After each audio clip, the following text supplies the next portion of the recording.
Okay. Yes, guys, Super BTS TV, and I've got a guest, and it is Deke. Look, reason why I want to get him on, not only is he from the UK, he's based in America at the moment, but he is going to the Olympia. And I only realized only like a few weeks ago that he's actually from the UK. Deke, you're in your dark, I can see the dark sport there with the Wolves. Mate, how's it going? You all good?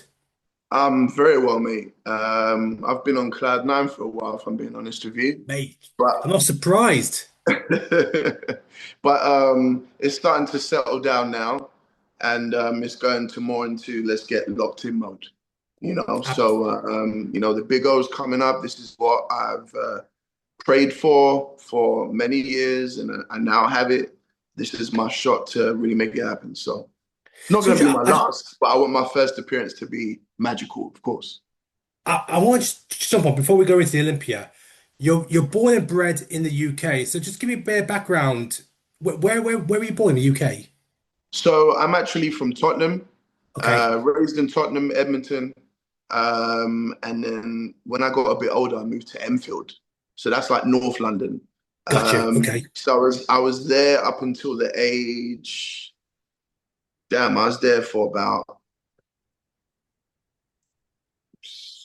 31 years, something like okay. that. So And then when did eight you? and 8 years on, I'm here now. I was gonna So I've say been so. here for 8 years. Okay, so you moved 8 years ago to the US. Yes. What was the reason for moving to the US? Um, my kids, man. So basically, I'm now divorced. I have been for a while, but I had kids with an American. Well, she's actually born and raised in London, but she moved to the US when she was young. She built a life here. And then at the time, I was in that relationship, and then we had kids. She had moved here, and I'd said I don't want to be, I don't want my kids to be fatherless. I'm not that type of person. I'm very close to my kids. I have a great relationship with my kids. So I wanted to still make that a big thing, and I wanted to be a part of their lives. So I made the transition to being here in Florida. Yeah. And I just want to go back to the UK. So you moved 8 years ago. Were you already bodybuilding when you were in the UK, or did that start when you went to America? So it actually started when I was in the UK, and I'm not, Muscle Works. Yeah, yeah, yeah, of course. You go right. So that was my gym, and they know me very well there. I started my whole career there. I've done my first shows. My first show was with my coach JD Muscle, right? I'm not sure if you're aware of JD Muscle. So does it ring a bell? But go on. He's a great coach, um, and he was a very famous bodybuilder at one point. And I just when I went there, I was just a novice. I was like in my early 20s. You're talking like 21, 22. And I remember like looking around, I was like, he's got every single person in shape, or they look like they're going on stage. And then when I found out, I was like, yeah, these are always the competitors, and he's getting them ready. So I'm like, oh, I want to look like that. I want to look like that. And at this point, I was doing like fitness modeling and stuff like that. So I had like a decent shape, but I wasn't like, like them. And I really wanted to get into that. And then he started coaching me. And then I did my first show. I think that was 2016 or 2015. We won that. Then I did another two shows. I think we won that. And then I went to the British finals, and I took third in my first year. So I said, for me, that let me know where I stood. And those guys were a lot bigger than me at that point, right? But one thing I've always had on a lot of people, just confidently speaking, is conditioning. And that's why I'm known for that. So my conditioning has always been a little bit more superior to most. So that was my calling card, and I ran with that. And I made a name for myself when I was there, but it was very short lived. And I got more into the fitness modeling world and stuff like that. And then after that, I didn't compete for a little bit of time, and I'd moved to the US. And when I moved to the US, I decided to do it again. And I said, let's do it in America, and I want to look at how I can get my pro card and all that kind of stuff. The first show that I did was in Miami when I was here, my first American show. I won that and the overall. I won a bunch of other shows in the NPC League. And then my biggest one was Tampa. And I won that, which was great. I won my class, didn't win the overall, but I was very happy at that point anyway. And then I said, I really want to try and make a career out of this. So we kept on going. And sorry, I forwarded time. My coach is Ishmael Green. I'm pretty sure you've picked up on that. Yeah. The way that we met, we was in LA Fitness, and that was the first job that I landed when I was here. So I was selling personal training, right? And he'd come up to me and he was like, you look like a competitor. And I said, yeah, I am. He said, you have like the shape to go to the Olympia one day. Like, do you know that? And I was like, I didn't think so. Like literally, I was like, no, if I'm going up against Jeremy Bondia and Andre Ferguson and stuff like that. I said, nah, dude, you got it. We need to build on it. And he wasn't a coach at the time. He was competing himself. But it's something he always wanted to dabble in. And then he said, do you know what? I'm gonna get you in shape. This because I was already in partial shape anyway. So he said, let me see what I can do with your physique now. Within about 4 to 5 weeks or a bit less, he got me super shredded. I was in shape. And he said, let's do a show. Let's just see what happens. And then we won it. And he was like, that's it. I'm going to be your coach now. And the rest is history. And we started building on that from there. He's like a brother to me as well. And he's a lot bigger than me. So he was like, at the time, he's not 250 now, but he's in his 240s. And he was competing at that time. So you got to imagine, and he still trains like an animal. So I'd already known how to train like an animal being in the UK. You know how it is. We don't play. Like when we push, right? And I brought that mentality to him and he loved it. And he said, no one really can hang when it comes to training. So that's why he wanted to take me on. He said, you have the work ethic. And I didn't let him down. So when did you win your pro card? 2022. Yeah. Okay, it's 2020, 2022. 2022 or 2021. One of those years, I believe. Might have been 2021. Was it 2021? Because this is my fourth year. 2021, I believe. I believe it's 2021. I'd have to look into it to get the year right, but it was the NPC North Americans. So you got your pro card, and did obviously like you're from the UK, a UK citizen winning its pro card over in America. Did did that kind of coverage get over here? Did anyone from did the Yeah, no, UK media yeah, recognize that as well? I have a green card. Yeah, I'm a green okay. card holder. Yeah, so I'm legal as hell. That's why I'm able to work. Got a social security number, the whole nine. So I'm good. No, oh no, the reason why I was touched that is because it's like you won your Olympia ticket earlier this year, and I it didn't even hit me that wait there. This guy's from the UK, like he's from the UK. He's down on the Olympia list. I believe you are down on the Olympia list with UK next to your name, or do you have US? So you know, But this is the thing. I sent an email and I asked them about that because I mean, I guess they're just going by my address that I live at, and they're just naturally putting it there. But whenever yeah. I've done my shows, I've had them because they didn't do this before. I think it was this year or no, it was last year. They gave you the option when you apply to be a part of a show. They give you the option to say which country you want to represent. And I always pick UK. And now they would say from the UK, from the UK. So that's important to me because that's where I'm fucking from. Like, do you know what I mean? I don't want them to be like, oh, like, he sold out, he's a Yank, and da da da da. It's like, no, it's nothing to do with that. Because there has been times where they've just said US or United States or Pompano Beach. And I'm like, so, So you're repping the UK of Olympia. oh yeah, I'm getting that changed because it does say US on the list, on the official list. So I sent in an email the moment I saw that. And I was like, how can we get that changed? Because I want my country to be represented as the United Kingdom. And Awesome, man. there's no issue. Like so. So you said as well that you're still on cloud nine, that you are now representing your country at the biggest Bible show in the entire world. You just mentioned on so many occasions where someone thought that yeah, you could do well in men's physique. Oh well, you go over to where you work at a fitness, a coach comes over to you and says you can make it to the Olympia one day, and now you're living it. Now Eight you years are later. only maybe I don't I think I could count only maybe 12 UK men's physique IP pros that's ever qualified for the Olympia. Only 12, I believe. That is definitely no more than 12. When you hear that and you think back to the fact that you are now going to the Olympia and your kids also know that you're going to Olympia, I mean, what's going through your mind now, knowing that you're going to step on the biggest stage in the world?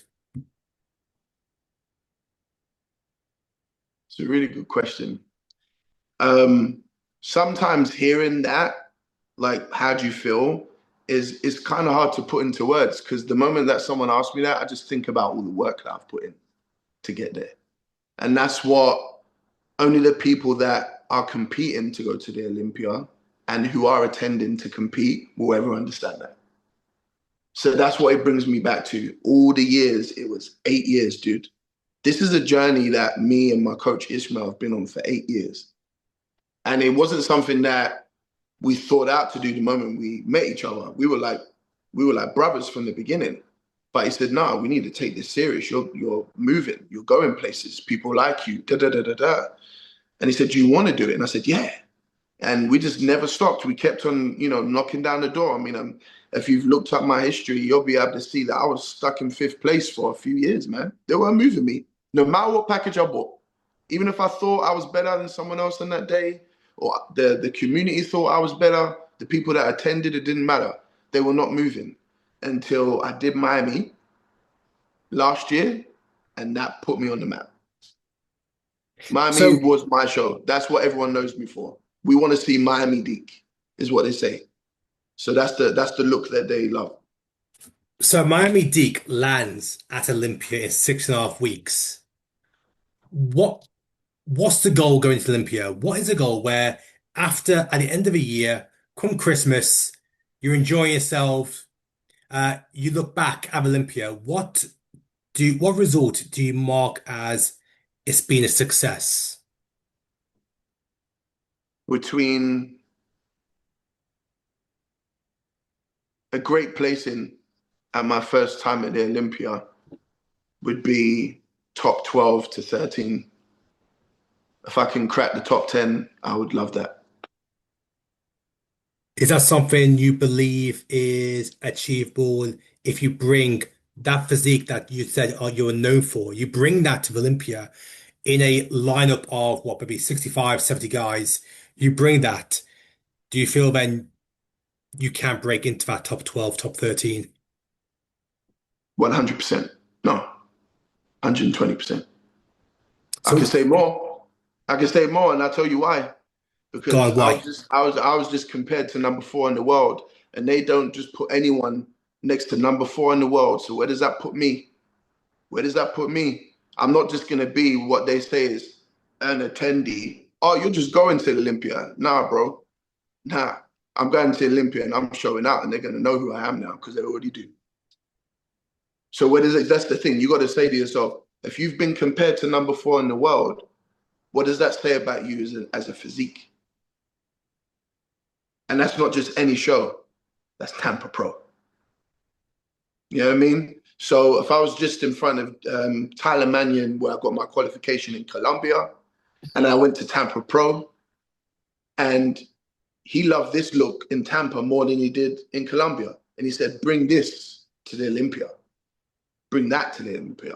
There was no negative. No, he said, I love this look, Deke. I love everything you did to bring this.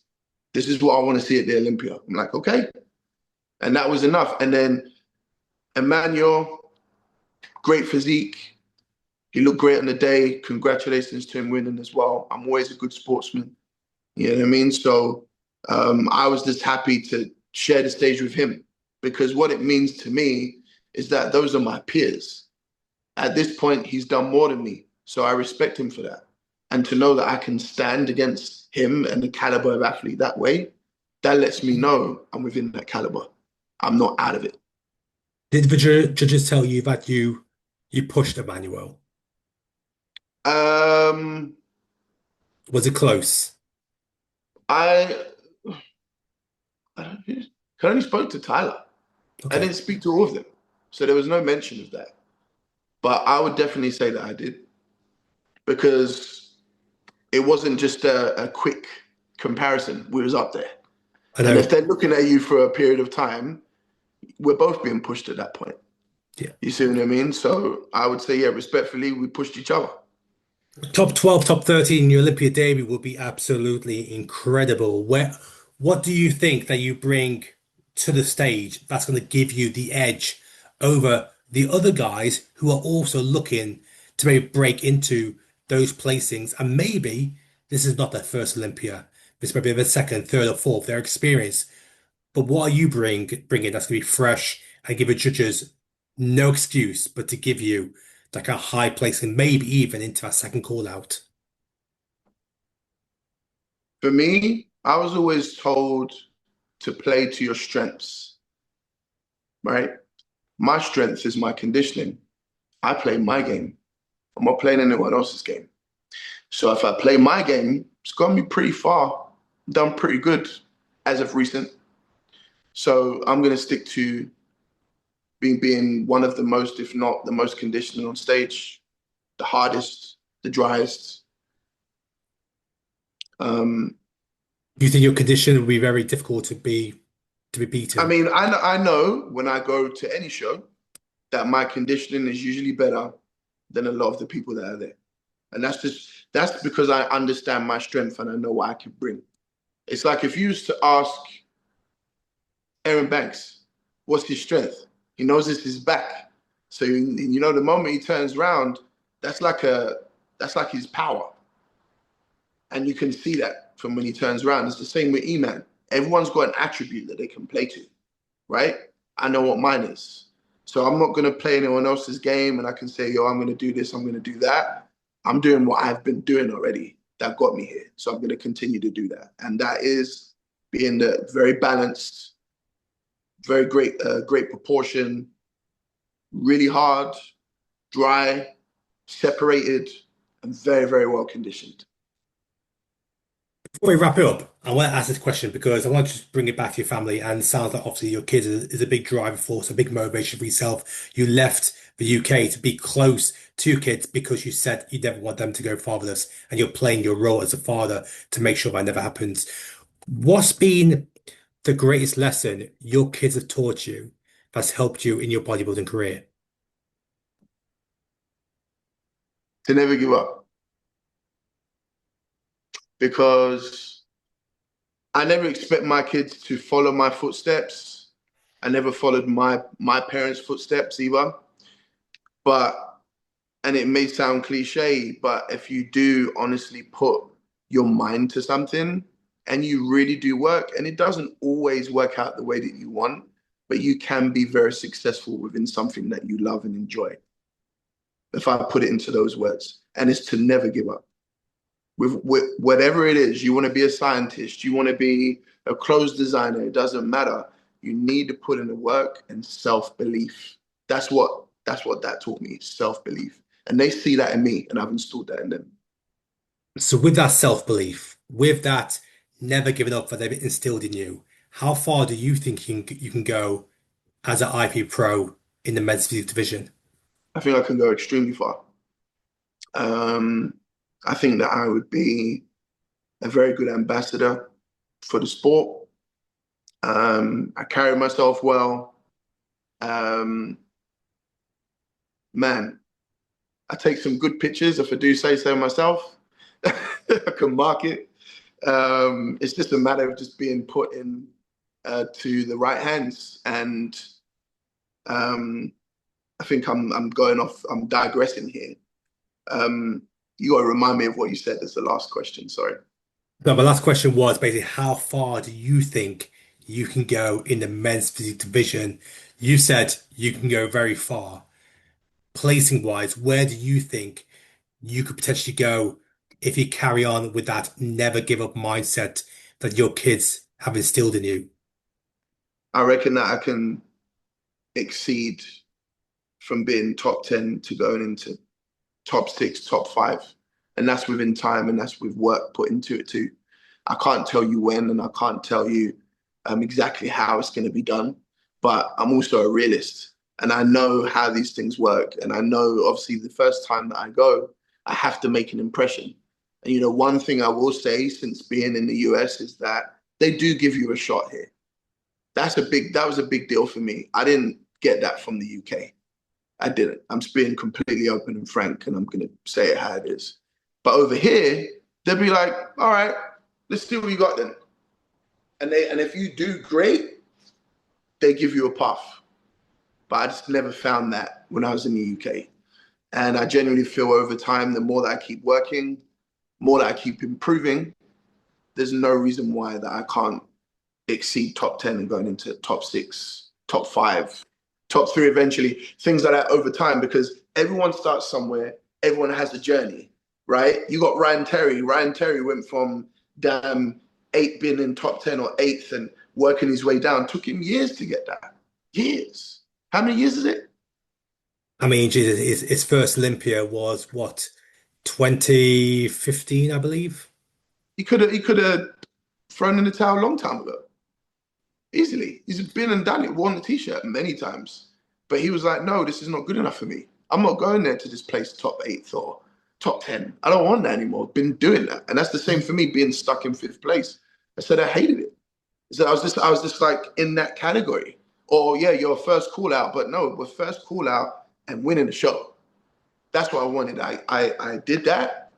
Now the next objective is to be great in the Olympia and place very well. And it's not going to be my last. It's not. There's no way. Well, Deke, we're gonna wrap it up there. I can't wait to see how this plays out come Olympia weekend in that men's physique division, which is gonna be an absolute dogfight. Not just a dogfight in that top five, but a dogfight across the entire board. There's plenty of people that want to break in that top 10 or break into that top 12, that top 15. And yeah, man, if you can get into that top 15 where you walk away with an official placing to say you are this placing in the entire world representing the UK. I think maybe only two UK competitors have ever placed in the top 15 in the men's physique division. I mean, there's history. Like if you can put yourself in that position, then all of a sudden you put yourself on the map even more. You're already on the map. But my God, you pull off something like that. Jesus, that's going worldwide. That's the thing. That's the goal and that's the objective. And one thing, I'm not gonna do is say, hey, I'm gonna be better than this person. I'm gonna do this. I'm gonna do that. It's not about that. It's about who shows up best on that day. And that's it. Because we can all look great now, be super dry and hard as nails now, but you gotta hold that condition all the way to the show. And that's 6.5 weeks away. So I would be very smart about how things are being conducted. But that's just talking about prepping to the show. When we get there on the day, yeah, it's war. Is it friendly? Of course it will be. But the moment we get on stage with me, I let you in on a secret. When I go on stage, I don't see anybody else. I envision that no one else is there. Stage is mine. That's it. It's me, spotlight, and the judges. That's all I can see. The only time that vision comes away is the moment I step off stage, because then it's all about me. So now I can say, no, this is my moment. I don't have to worry, look to the side and see what everyone else is doing. It's not about that. The thing is, people know now that I'm coming, and I think that people already knew what I was bringing. And I'm not saying, oh, I'm going to kill everybody. No, but they know I got something. They know that.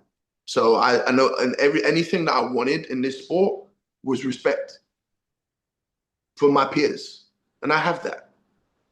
And that's what I wanted the most, because now I'm a respected physique, and that is what I wanted the most. Deke, I know exactly what to clip to use on my page. I appreciate it, Deke. And look, mate, I've no doubt after Olympia we'll definitely be catching up. Oh, 100%, brother. I really appreciate your time and having me on here, man. Honestly, any other time that you want to do it, just hit me up, bro, and I'm there, bro.